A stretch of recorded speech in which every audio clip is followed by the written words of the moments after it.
अब हम करेंगे क्वेश्चन नंबर 24। इसमें हमें क्या है, shown below is a right circular cone of volume 13,600 cubic centimetre. हमें एक कॉन गिवन है और उसकी वॉल्यूम हमें दी है बच्चा 13,600 क्यूबिक सेंटीमीटर, और हमें फाइंड करना है, find the angle which slant height makes with the base radius. देखो बच्चा, ये पॉइंटर पे ध्यान देना, ये रही स्लांट हाइट और ये बेस रेडियस है। अब स्लांट हाइट और बेस रेडियस के बीच में जो एंगल कौन सा बन रहा है, देखो बच्चा, ये वाला एंगल जो मैंने हाईलाइट किया, ये एंगल हमें फाइंड करना है। ओके, मैं इसको थीटा मान लेता हूँ।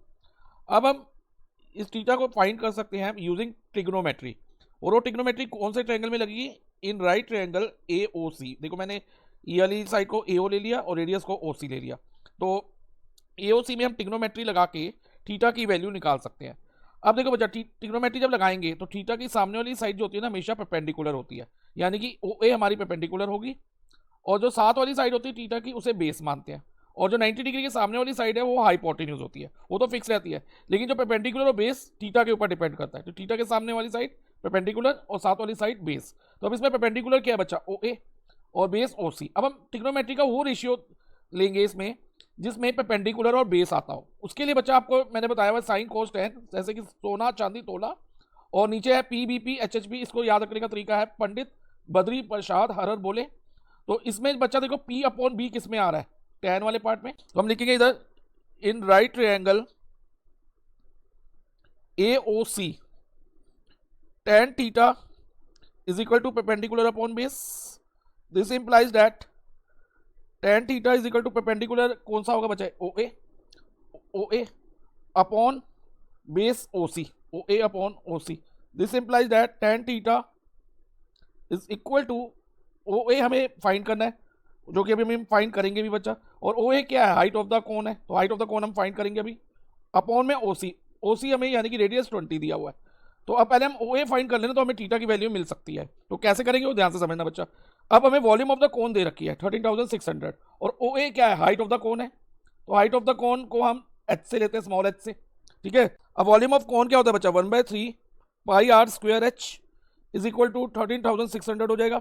अब 1/3 को आप एज इट इज लिखोगे, पाई की वैल्यू हमें उन्होंने कहा कि 3 लेनी है, तो पाई की जगह हम 3 डाल देंगे, और रेडियस 20 है, क्योंकि स्क्वायर है तो इसलिए 20 × 20 होगा, into H is equal to 13,600। अब देखो बच्चा, ये 3 और 3 कट हो जाएगा।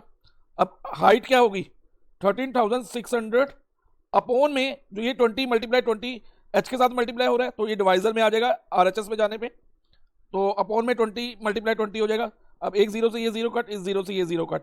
अब 136 को 2 से कट करेंगे तो बच्चा 68 मिलेगा हमें, और अब 68 को इस वाले 2 से कट करेंगे तो 34। So height of the cone हमारी 34 सेंटीमीटर हो गई, यानी कि OA की लेंथ हमारी 34 सेंटीमीटर आ गई। तो अब हम नेक्स्ट लिखेंगे tan theta is equal to OA की जगह 34 आ जाएगा, अपॉन में 20। अब देखो बच्चा, ये दोनों 2 से जाते हैं, 34 और 20, तो 17/10।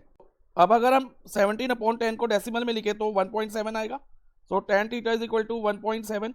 अब क्वेश्चन में देखो बच्चा, हमें कहा है कि √3 को 1.7 कंसीडर करना है, यानी कि जो √3 की वैल्यू है ना 1.7 है, तो हम ये कर सकते हैं कि tan theta is equal to 1.7 की जगह √3 ले लें, तो tan theta is equal to हमारे पास हो गया √3।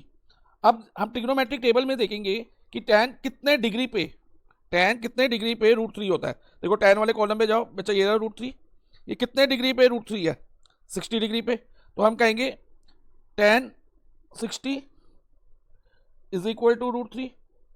अब इन दोनों इक्वेशन को कंपेयर करो, इसे इक्वेशन 1 और 2 मार्क कर लेते हैं दोनों को, तो tan सेम है, √3 सेम है, तो थीटा की जगह में क्या दिख रहा है, 60 डिग्री। सो फाइनली हमारी थीटा की वैल्यू जो होगी ना बच्चा 60 डिग्री हो जाएगी। तो हम फाइनल स्टेटमेंट लिख देंगे, angle between slant height and radius is equal to 60 degree.